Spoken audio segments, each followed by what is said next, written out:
faqad qala Allah Ta'ala fi muhkam kitabi a'udzu billahi minasyaitonir rajim bismillahirrahmanirrahim yarfa'illahu alladhina amanu minkum walladhina utul ilma darajat al-ayah wa qala sayyidul awwalin wal akhirin Rasulullah sallallahu alaihi wasallam utlubul ilma minal mahdi ilal lahdi wa qala aydan ad-dunya mal'unatun ma fiha illa zikrullahi wa ma walahu wa alimun wa muta'alimun wa qala al-hukama hayatul fata wallahi bil ilmi wat tuqa. Sadaqallahul azim wa sadaqa rasuluhun nabiyul habibul karim wa nahnu ala dzalika minasyahidin wa syakirin walhamdulillahi rabbil alamin. Puji syukur kehadirat Allah Subhanahu wa taala, salawat teriring salam tercurah limpahkan ke hariban alam baginda Nabi besar Muhammad sallallahu alaihi wasallam. Mukaramun para asatidz, para guru, wabil khusus guru kita Al-Mukarram Al-Ustaz Samsul, Ketua DKM Masjid Baitul Ma'mur Mata'allah Bitul Hayati. Al-Mukarramun para asatidz, Ustaz Bahmi, Ustaz Dede, juga ikhwan jamaah pengajian rutin Irbama. Mudah-mudahan kumpul kita di tempat mulia ini, di masjid yang mulia ini dalam ridho dan penuh keberkahan dari Allah Subhanahu wa taala. Alhamdulillah, malam hari ini kita bisa melaksanakan kegiatan rutinitas kita dalam situasi cuaca yang enaknya ini ya, nyantai ngopi di rumah. Saya tadi di jalan agak keder juga ya. Ini mata yang udah mulai kurang normal atau emang suasananya pada berkabut ya karena memang ya kita alhamdulillah ya, dikasih hujan lumayan hari ini, jadi suasananya juga ya lumayan qadi ya, lumayan agak dingin ya.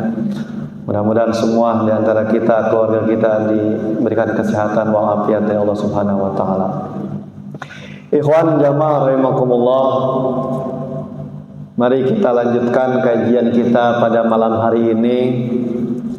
Insyaallah satu bab yang kita akan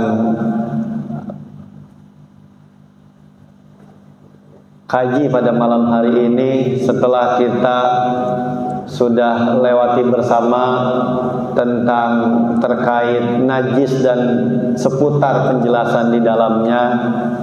Yang tidak bosan-bosan saya mengingatkan kepada ikhwan sekalian ya, kita selaku umat muslim apalagi generasi penerus ya, enggak boleh bingung, enggak boleh enggak ngerti, enggak boleh keder terkait bagaimana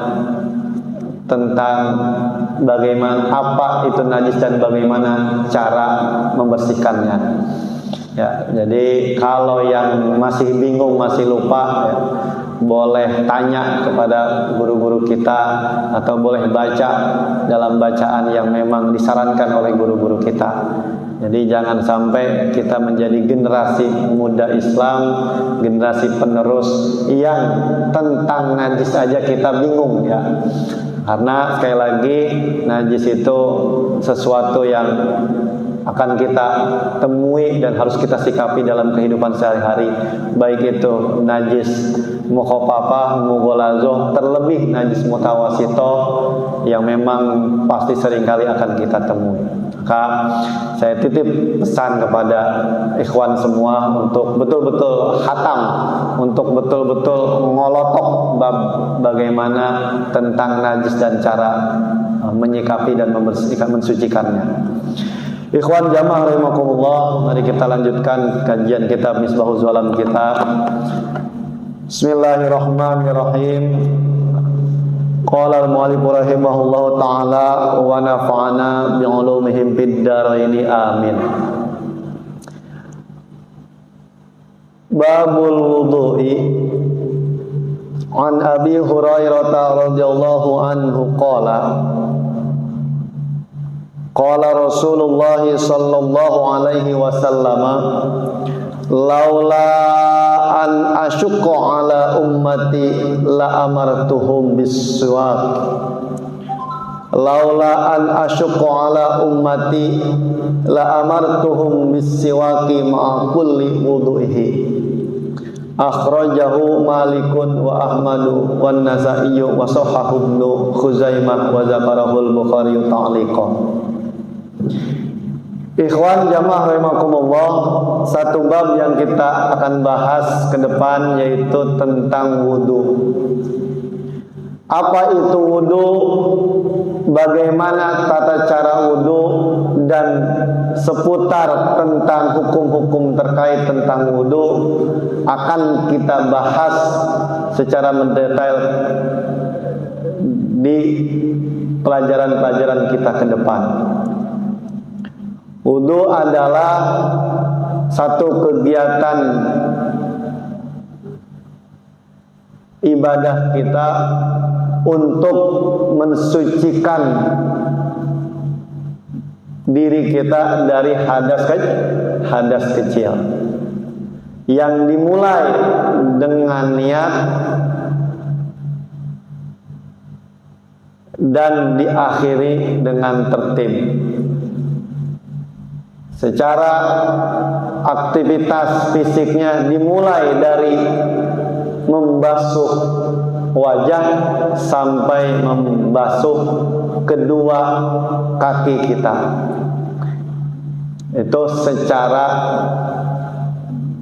pengertian tentang apa itu wudu.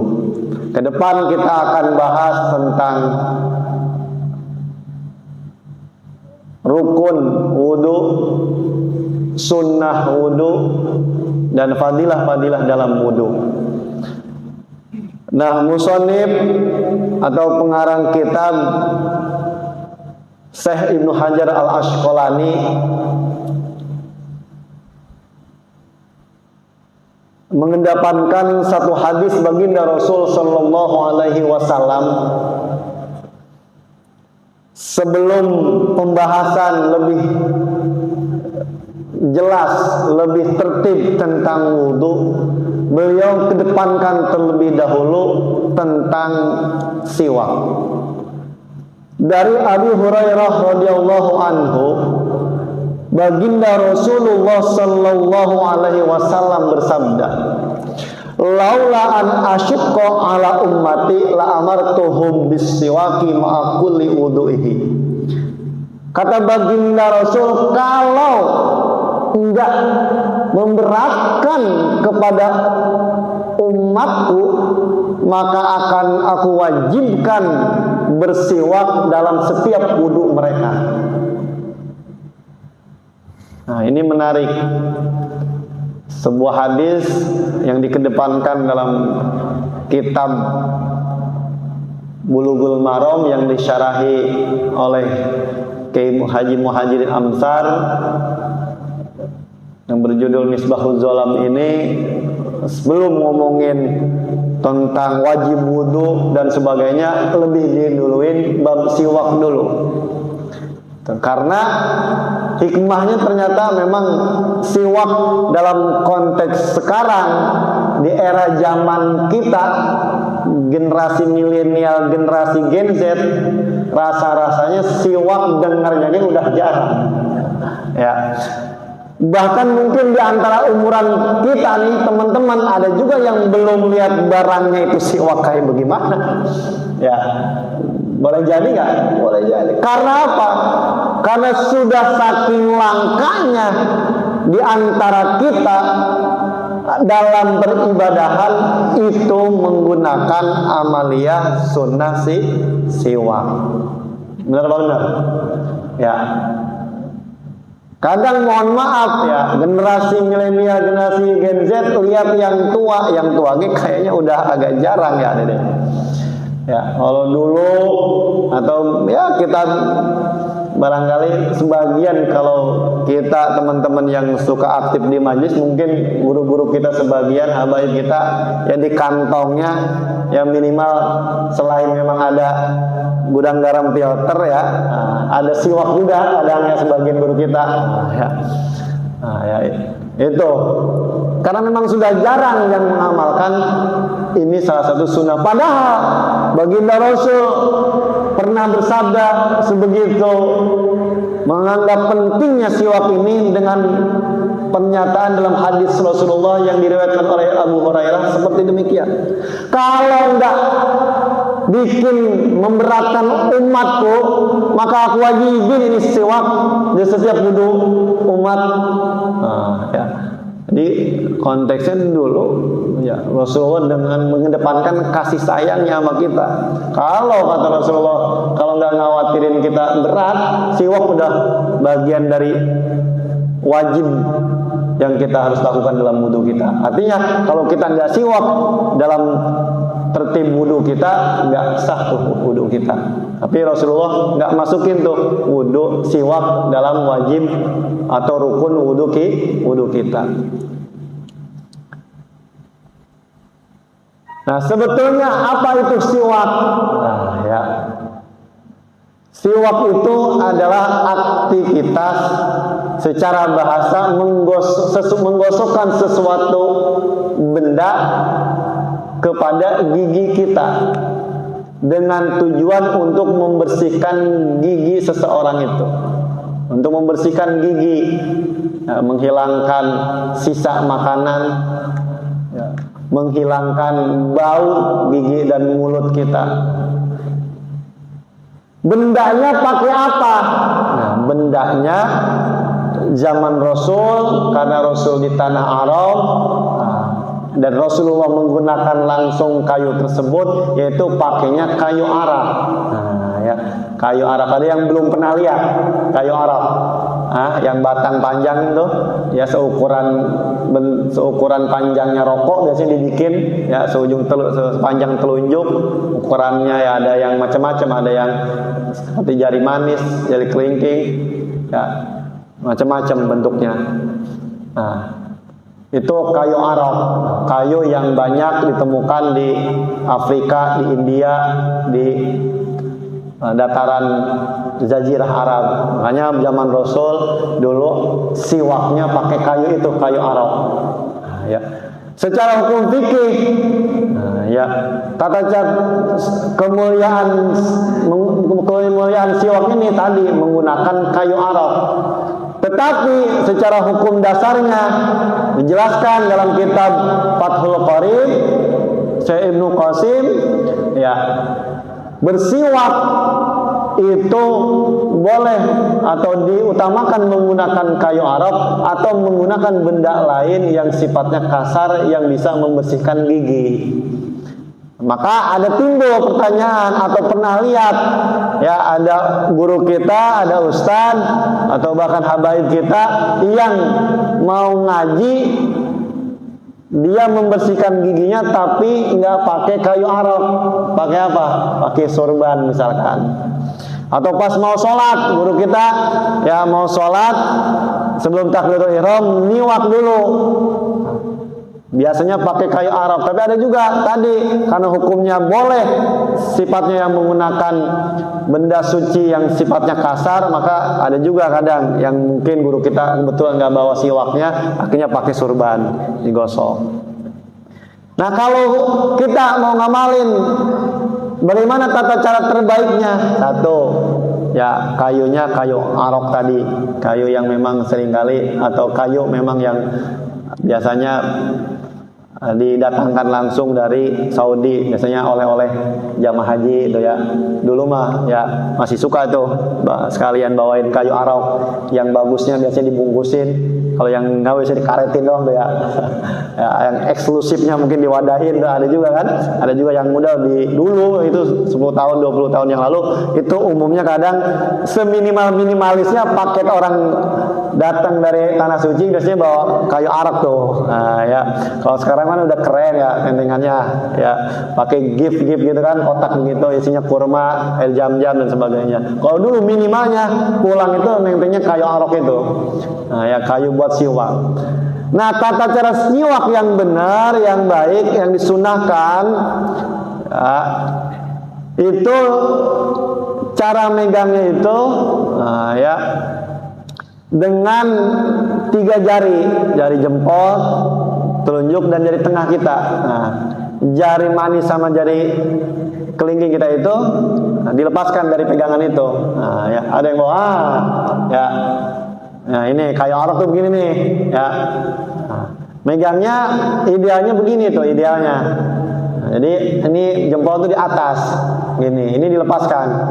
Nah, dari mana dan kemana idealnya atau afdolnya nyiwak itu? Nah, dari bagian tengah atas gigi kita itu geser ke kanan. Nah, jadi bukan dari asal begitu, bukan yang random begitu, bukan ya. Nah, ya, tapi ada aturannya. Itu di tengah mulainya, bagian gigi bagian atas, nah ya, itu geser ke kanan. Nah, begitu udah di ujung kanan ke bawah, geser ke tengah. Selesai yang kanan, begitu juga yang kiri, dari tengah atas bagian di tengah, nah itu geser ke kiri. Nah ya, ke bawah, dari bawah pojok kiri, nah itu geser ke tengah, gitu. Ya, jadi apa konsepnya, kayak angka 8 atau ya bulat lah, itu letter apa, O ya, atau ya oval lah, bentuk oval. Ini, nah gitu ya. Tuh. Jadi jangan asal random aja begitu ya. Nah, ada kaifiatnya, ada tata caranya yang afdol, yang disarankan oleh para ulama, itu demikian 3 kali.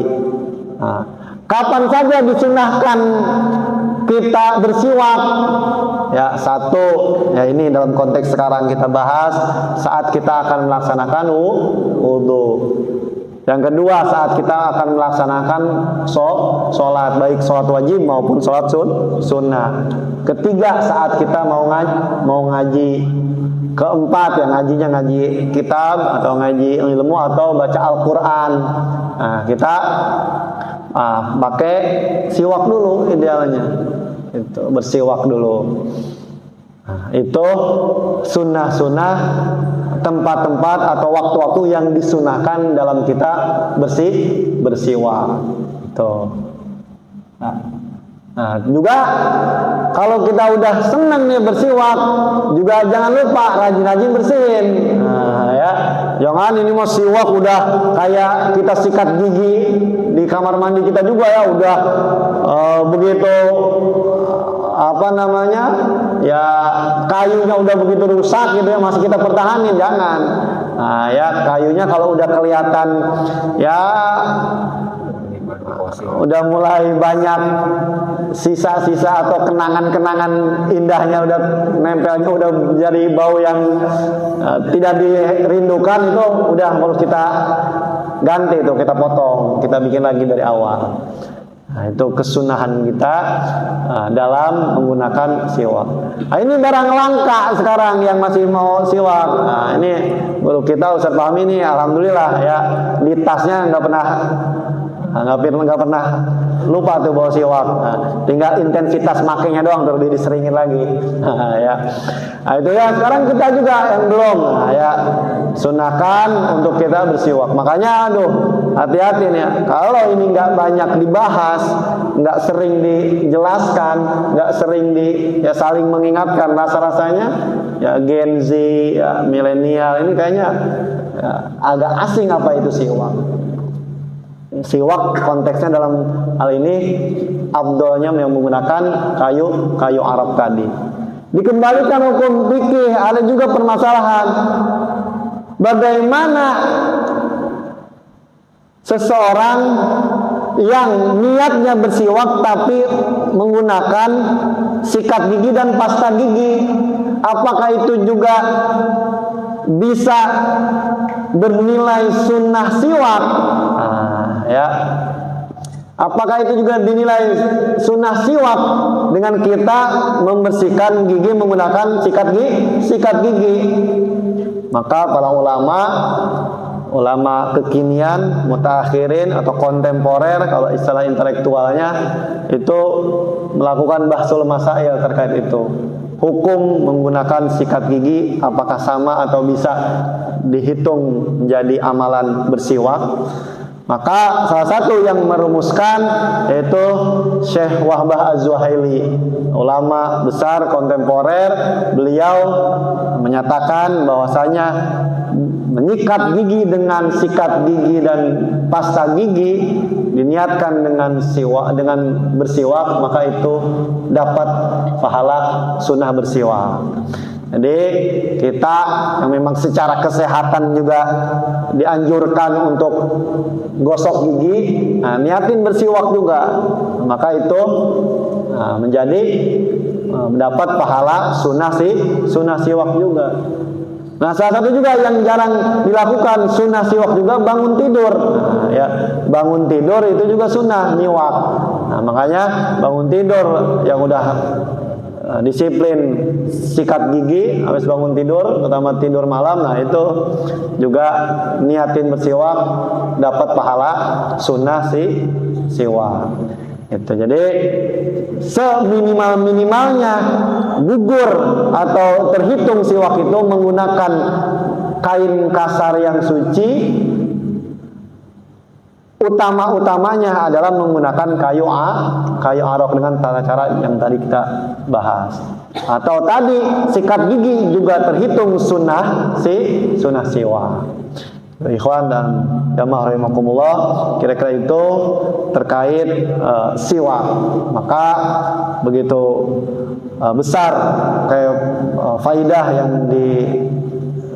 yang ada terkandung di dalam siwak, maka Rasulullah sampai-sampai dalam sabda beliau, kalau enggak khawatir merepotkan umatku, maka aku wajibkan siwak itu dalam setiap wudu mereka.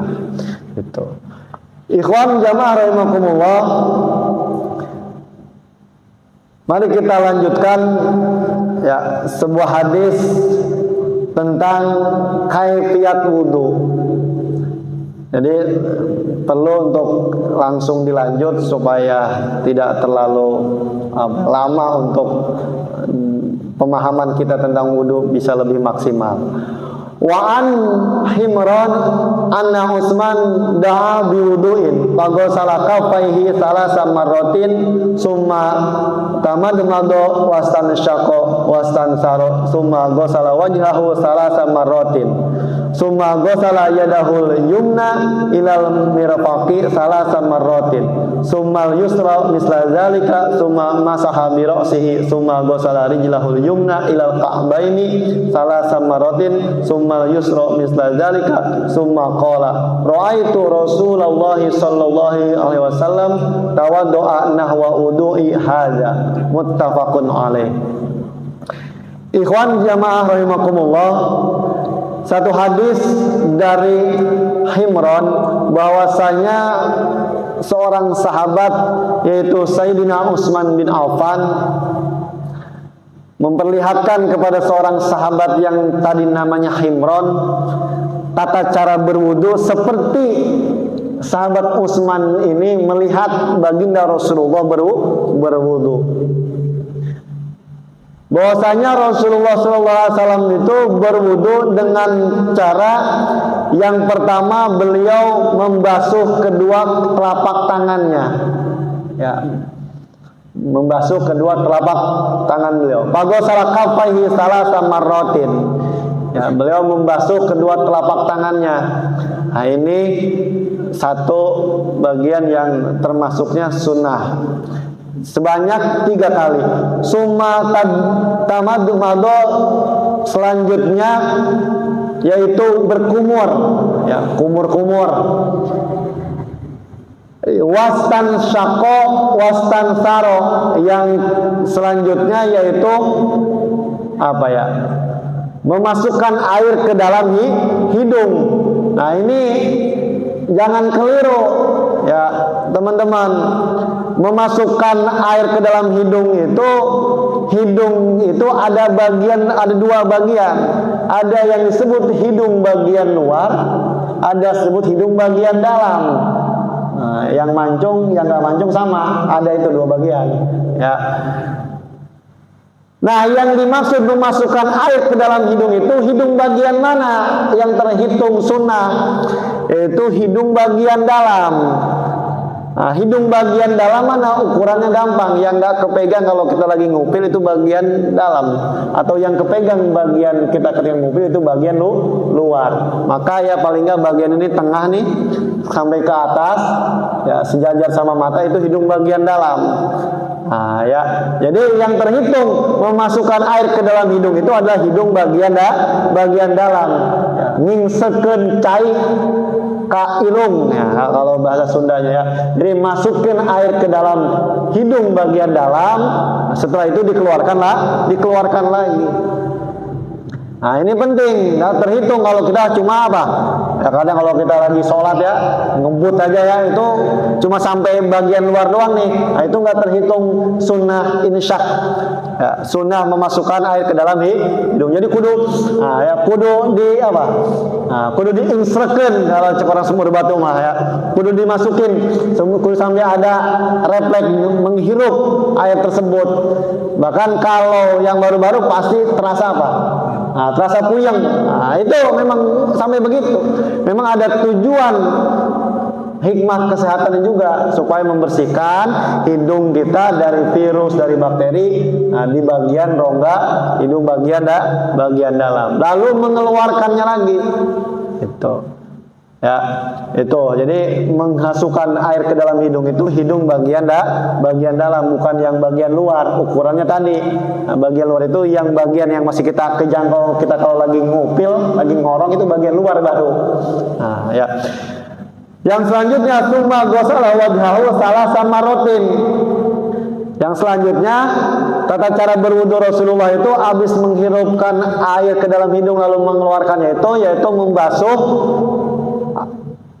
membasuh muka dengan air. Nah, batasannya hati-hati. Nah, batasan wajah itu ada 4 area. Batasan inti, 1 bagian atas, 2 bagian bawah, 3 bagian kiri samping wajah kanan dan samping wajah kanan dan samping wajah kiri. Bagian atas mana terhitungnya? Karena membasuh wajah ini masuknya rukun wudu. Jadi kalau nggak benar basuh wajahnya, ya itu nggak sah wudunya. Yaitu dari yang bagian atas itu terhitungnya itu dari bagian jadinya rambut kita. Nah, ya bagian jadi rambut kita. Nah, berarti sebelah mana nih? Coba dipegang masing-masing. Karena beda-beda nih. Ya kalau ini sih kayak generasi zaman sekarang, zaman now, rata-rata belum ada masalah. Tapi kalau udah bapak-bapak ada yang ya di ujung belakang, gitu, ya kan? Nah, ya. Nah, bagaimana hukumnya kalau ada yang botak di setengah begitu? Ini ada masalah juga nih, ya kan? Bagaimana? Waktu itu gosoknya jauh dong bang, gitu kan? Maka ada 2 hukumnya. Kalau memang sejak lahir udah begitu, maka wajib dibasuh, tetap terhitung. Tapi kalau udah faktor atau faktor penyakit, yang tadinya awalnya normal, bang di sini karena penyakit atau karena faktor usia, ya kan biasanya kan kalau udah jadi profesor kan biasanya ada botak di tengah ya. Nah, ya walaupun botaknya profesor itu ada 2 katanya. Kalau botak profesor sejarah biasanya di belakang kan ya botaknya. Nah, ya kalau profesor teknologi kan botaknya di depan, yang mikirin masa depan soalnya. Nah, itu bagaimana kalau ini? Tapi harus dibasuh sepenuhnya. Karena kalau yang bawaan lahir harus dibasuh dari mulai dia memang sejak lahir itu jadinya di batas mana. Kalau ternyata jadinya di sini ya di sini, dia wajib di bagian dibasuh rambutnya kepalanya itu ujung atas itu. Tapi kalau memang tadi faktor atau faktor penyakit awalnya masih segini bang, tapi karena udah usia lanjut rontok jadi segini, nah maka diperkirakan memang dia jadinya rambut di sini, maka di sini yang wajib. Tapi supaya sempurna basuh sampai ke bagian mulai ujung yang rambutnya sekarang itu sampai di mana ya itu lebih bagus juga. Tapi secara batas minimal rukun itu bisa dilaksanakan itu dimulai mana dia jadinya rambut sebelum kebotakan itu terjadi. Nah, bagian bawah mana? Bagian bawah itu dagu. Nah, dagu, ujung dagu. Ujung dagu itu ujung dagu bagian bawah. Nah, maka bukan di sini, tapi di sini. Nah, ya ini rahang nih, tahu rahang? Nah, ya tuang rahang. Nah, ini pastikan nih di sini. Makanya ulama kita menyarankan itu kita membasuh itu sampai basah leher. Maka hati-hati ya, apalagi perempuan nih ya, kadang dia nggak buka jilbabnya dengan sempurna, dia sampai batas sini doang. Nah, ini nggak boleh, ya nggak sah, nggak cumpon rukun wudu membasuh wajahnya, maka harus sampai bawah.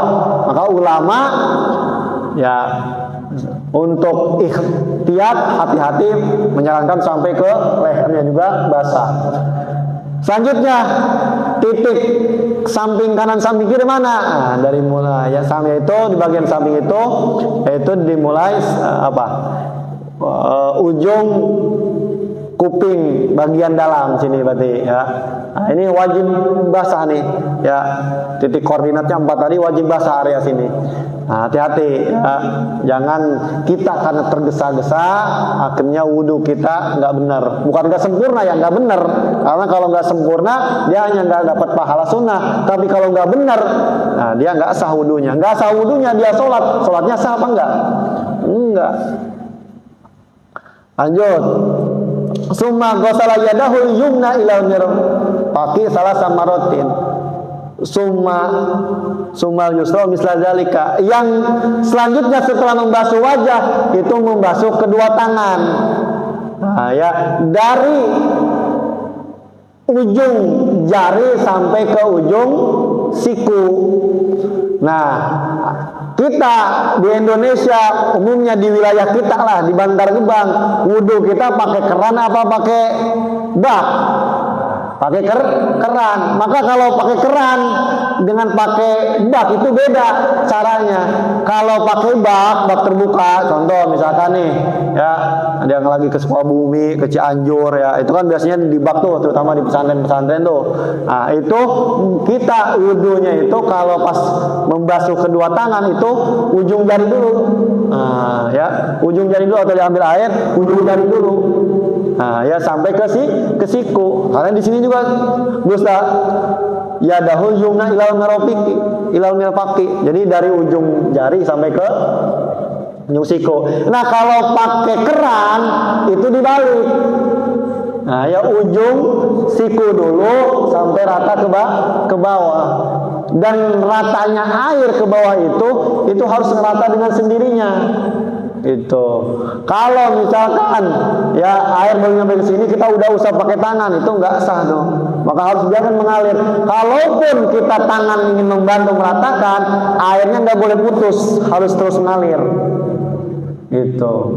Maka hati-hati ya wudhu bersihkan tangan itu jadi kalau pakai keran yaitu dari ujung siku dulu baru sampai ke ujung jari. Tapi kalau di bak yang lebih dari 2 kula, bak besar itu ujung jari dulu sampai ke ujung siku. Nah, dua-duanya kanan kiri. Lanjut, summa masaha birobsi. Nah, yang selanjutnya setelah membasuh kedua tangan itu mengusap sebagian rambut kepala dari mulai tempat jadinya rambut di sini.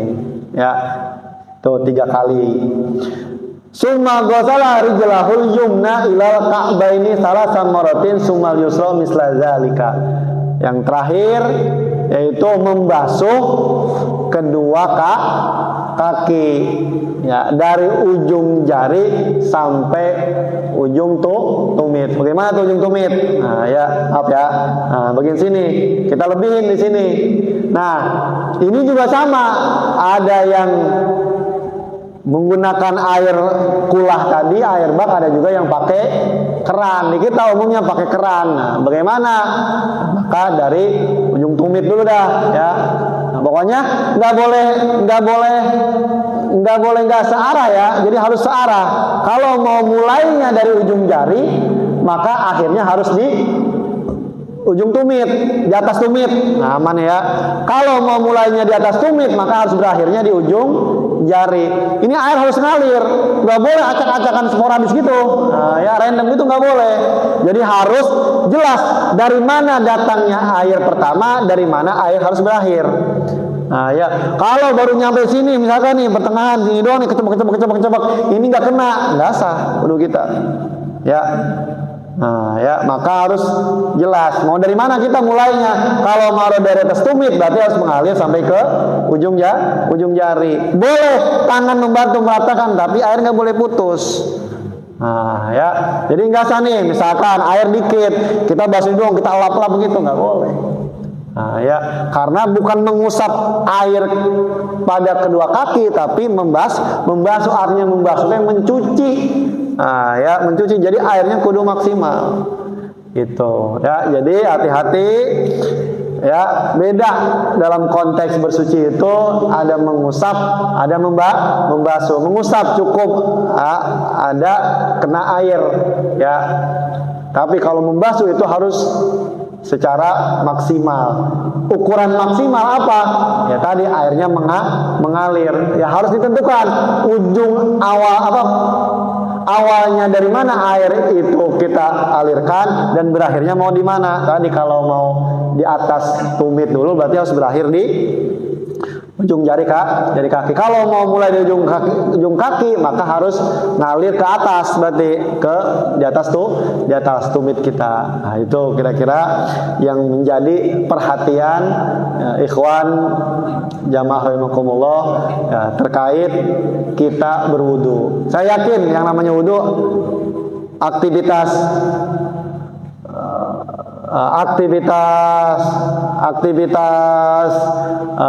wajib yang kita lakukan sehari-hari. Meski dalam konteks di sini ini adalah masih digabung antara sunnah dan rukun wudu.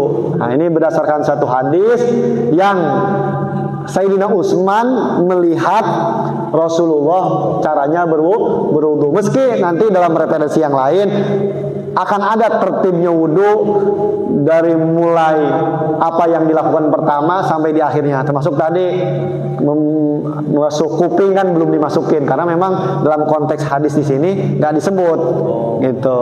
Tapi apakah bagaimana berarti hukumnya? Dalam riwayat lain sunnah. Ya, sunnah. Maka nanti di kemudian hari kita akan detailkan. Tapi paling tidak yang saya ingin sampaikan pada kesempatan malam hari ini, rukun wudu itu yang pertama niat, kedua membasuh muka, ketiga ya, membasuh kedua tangan, keempat mengusap sebagian tempat jadinya rambut, ya, kelima membasuh kedua kaki, yang keenam adalah tertib. Itu yang pokok ya, yang 6. Nah, lainnya dari itu hukumnya sunnah. Banyak nanti kita bahas di pertemuan berikutnya. Tapi yang jelas yang saya ingin tekanin buat teman-teman terkait rukun wudu yang sifatnya rukun fi'li itu harus betul-betul benar ya, harus betul-betul benar. Karena kalau nggak benar bukan masuknya kesempurnaan, tapi masuknya sah atau tidaknya wudu kita. Tadi membasuh muka pastikan benar ya. Yang kedua ya membasuh kedua tangan dipastikan benar ya. Mengusap sebagian rambut mah insya Allah nggak ada remedial dah ya bab itu mah. Nah, yang selanjutnya yang keempat membasuh kedua kaki kita harus benar. Maka ini yang menjadi penekanan saya di kesempatan malam hari ini terkait tadi apa yang kita baca dalam sebuah hadis yang diriwayatkan oleh sahabat Imran yang mana sahabat Imran itu disimulasikan, dipraktekkan wudu oleh sahabat Utsman, yang mana pernyataan sahabat Utsman ini, tata cara yang dipraktekkan sahabat Utsman itu oleh sahabat Utsman menyatakan ini yang seperti dipraktekkan oleh baginda Rasul Shallallahu Alaihi Wasallam. Ikhwan jamaah rahimakumullah, kira-kira itu. Makanya di sini ada ra'aitu Rasulullah tawaddu'a nahwa wudu'i hadza.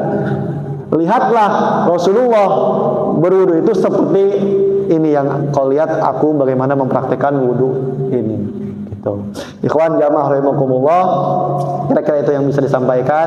Mudah-mudahan bisa menjadikan referensi untuk kita terus memperbaiki ibadah-ibadah kita, menyempurnakan ibadah-ibadah kita, dan mengingatkan hal-hal yang masih kurang dalam ibadah-ibadah kita, terutama terkait tentang wudu.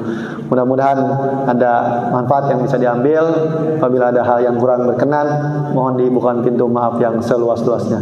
Allahumma bika rahmatarik wa la minkum. Wassalamualaikum warahmatullahi wabarakatuh.